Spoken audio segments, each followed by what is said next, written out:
Welcome to my channel. আজ আমি British শাসিত ভারতের এক জঘন্যতম নৃশংস হত্যাকাণ্ডের সম্বন্ধে আলোচনা করব, জালিয়ানওয়ালাবাগ হত্যাকাণ্ড। এর কারণ, প্রেক্ষাপট এবং ফলাফল সম্বন্ধে বিস্তারিত এবং নিখুঁত আলোচনা।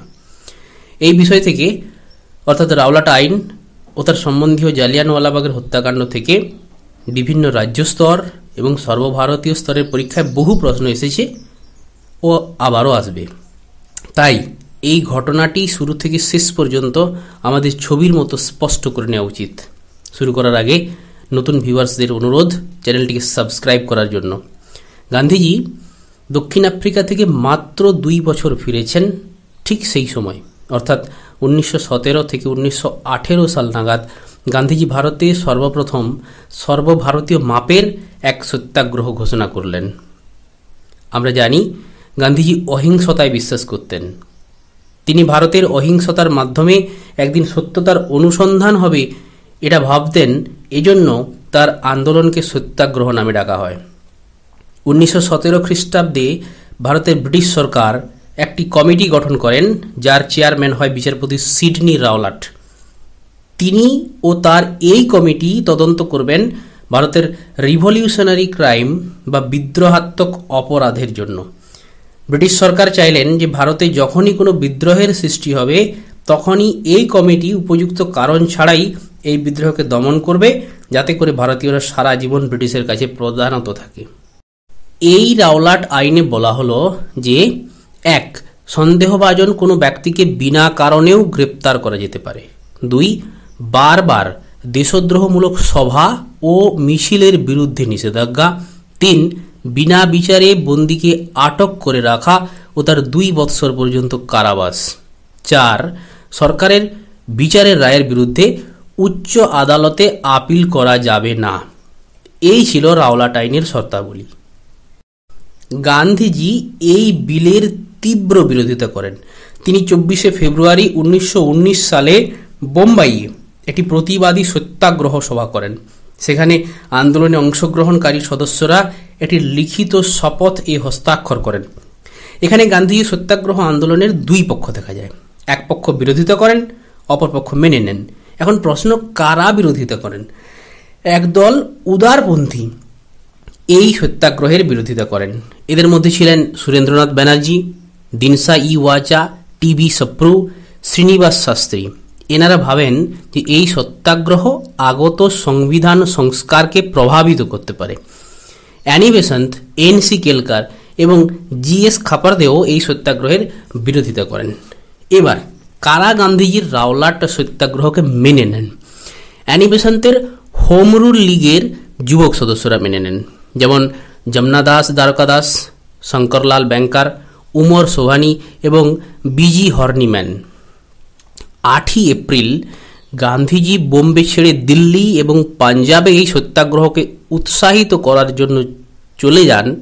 যাওয়ার পথে পাঞ্জাবে যাওয়া বিপজ্জনক হবে বলে দিল্লির কাছে পালওয়াল স্টেশনে ওনাকে নামিয়ে দেওয়া হয় এবং গ্রেপ্তার করে বোম্বাইয়ে পাঠিয়ে দেওয়া হয়।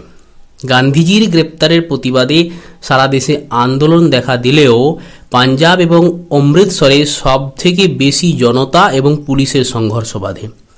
এখানে তখন মাইকেল ও ডায়ার প্রশাসক ছিলেন।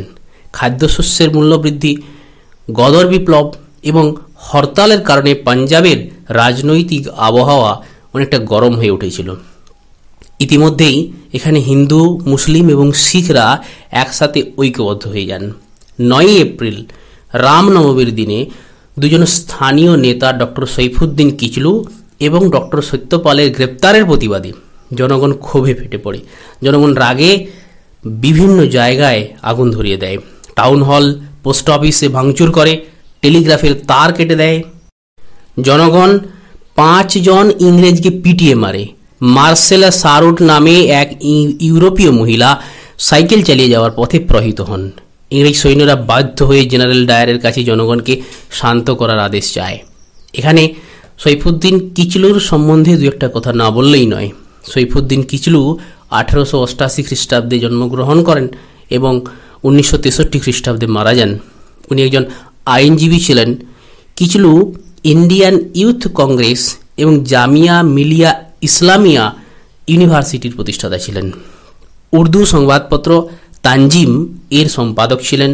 কিছু পাকিস্তান প্রস্তাবের বিরোধিতা করেন। তিনি 1952 সালে স্ট্যালিন পিস প্রাইজ পান। এবার জালিয়ানওয়ালাবাগ হত্যাকাণ্ড। 13 এপ্রিল সালটি 1919 নববর্ষের দিনে অর্থাৎ পহলা বৈশাখ জালিয়ানওয়ালাবাগের মাঠে প্রায় 20,000 জনের সমাবেশ ছিল। এটি ছিল একটি প্রতিবাদ সভা। সৈফুদ্দিন কিচলু এবং ডক্টর সত্যপালের গ্রেপ্তারের প্রতিবাদে হয়েছিল এই সভা। আশেপাশের গ্রাম থেকে জনগণ এসেছিল।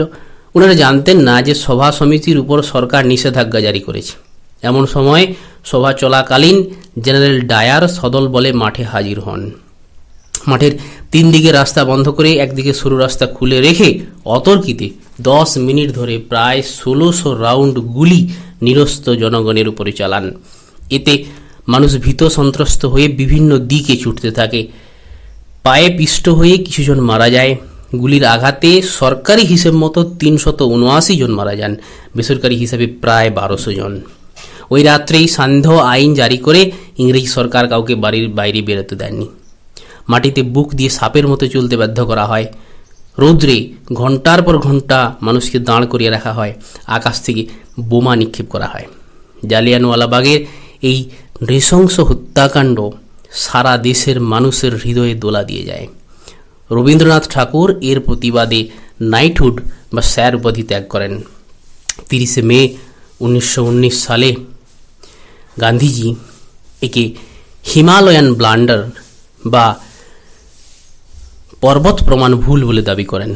যে কথা বলতেই হয়, এই ঘটনার প্রায় 21 বছর পর 1940 সালে সর্দার উধম সিং, যার আরেক নাম রাম মোহাম্মদ সিং আজাদ, তিনি মাইকেল ও ডায়ারকে লন্ডনে গিয়ে হত্যা করেন এবং সেখানেই 1940 সালে উধম সিংয়ের ফাঁসি হয়। এই ঘটনার 34 বছর পর 1974 সালে ভারত সরকার উধম সিংয়ের শবদাহের ছাই পূর্ণ রাষ্ট্রীয় মর্যাদার সাথে ভারতে ফিরিয়ে আনেন। কেমন লাগলো জানাতে ভুলবেন না। ধন্যবাদ।